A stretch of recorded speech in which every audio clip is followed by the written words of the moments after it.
Hello, ladies and gentlemen who are following my channel. My name is Jean, and I am a knitter.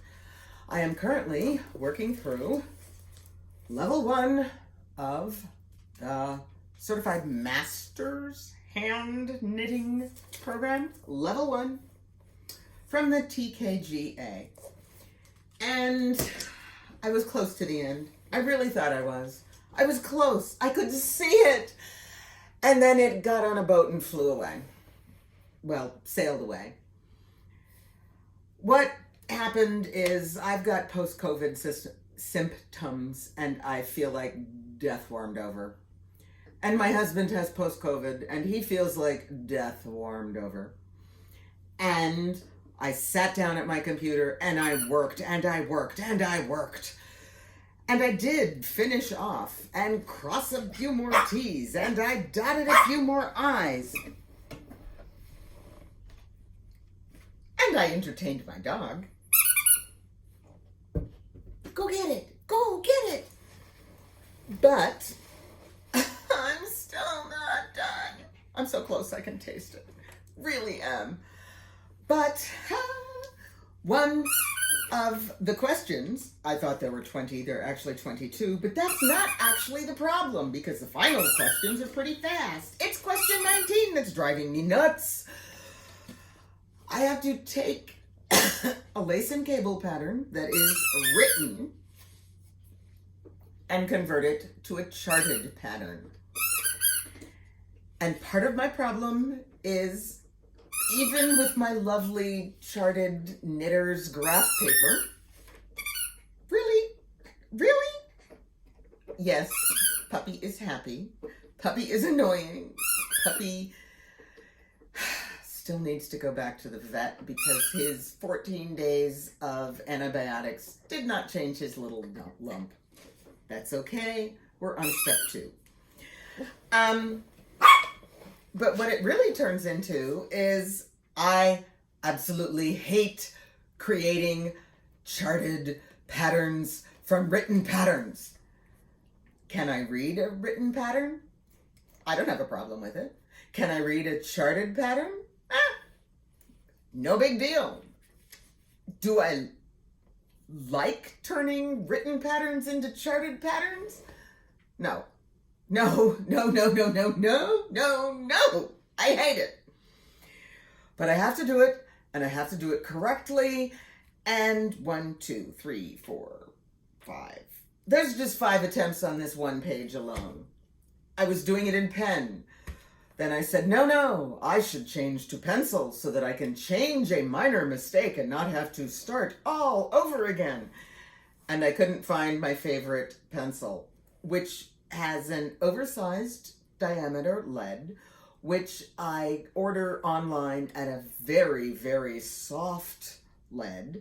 So it makes a dot without a lot of pressure, and it also erases easily and cleanly. But I lost it for 3 days. Oh, Lord, no. So I'm still working in pen, and I'm still struggling, and I can't find a pencil I like, and it's just going round and round and round and round and round, and I keep saying I must make progress. Well, like Thomas Edison, I now have many, many ways tucked away that I know do not work. However, even though I have not made progress on actual question 19, I have made progress on most of the other questions. 21 is a yarn weight question, which is very, very easy for someone who spent many years working in yarn shops. And question number 22 is a paragraph on the factors one must consider when making a yarn substitution. That's pretty easy. I've already got a few sentences down, and they have a list of the characteristics I have to cover. I have made progress. I know I've made progress. Do I hate making charts? Oh, yuck. I'm whining, I'm complaining, I'm kicking my feet, I'm throwing a tantrum. I'm a grown-up, I will get this done. It will be correct. It will be filed. It will be done. I want to make sure it is perfect so I don't have to touch it again. Not even a little bit.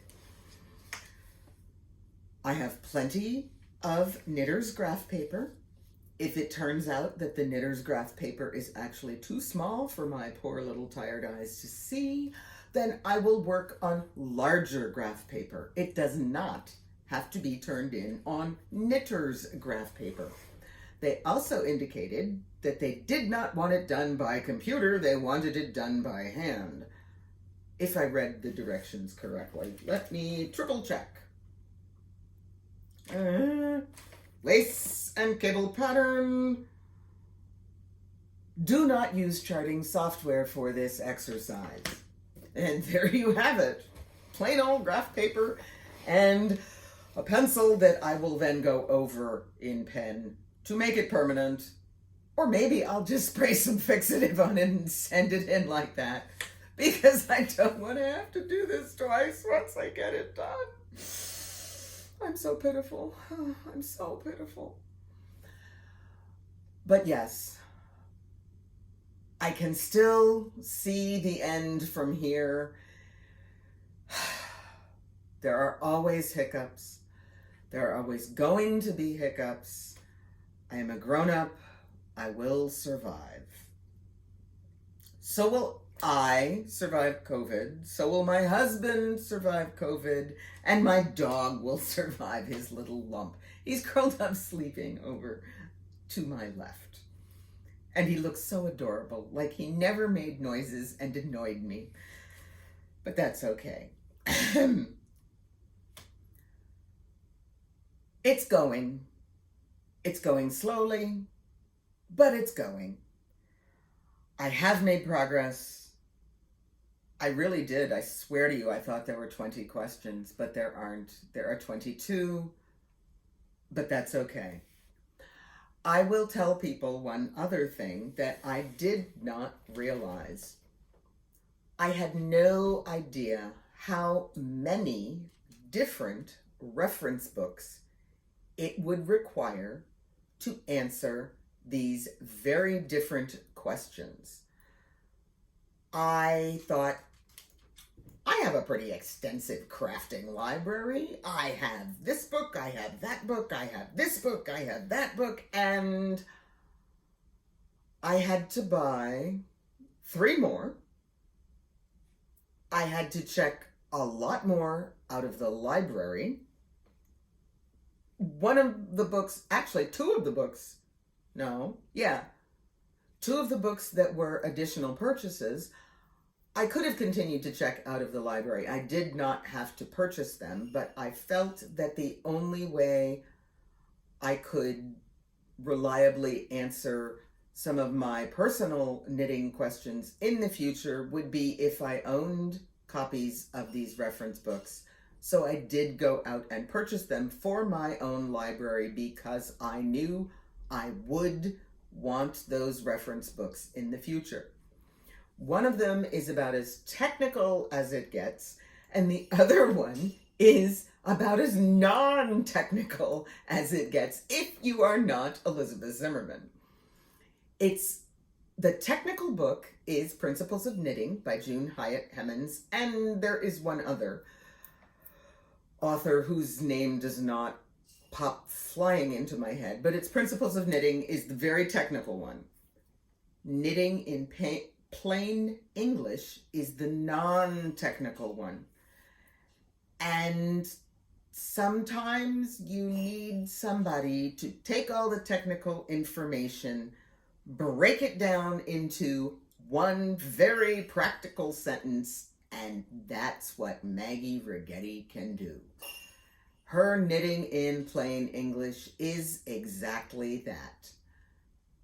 And she puts facts together into complete sentences that are very understandable to a person who does not want a technical explanation of what they need to do next to get the results that they want.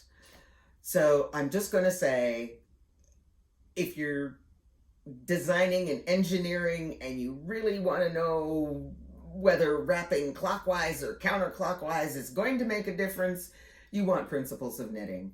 If you want a finished product that you absolutely love because it turned out the way you expected it to, you want knitting in plain English.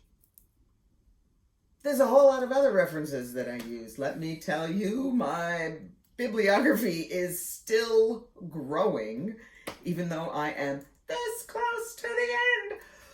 But those two will get you through one heck of a lot. I highly recommend them. I've used them myself. And no, neither author is paying me a penny for this. Y'all have a great day and keep knitting.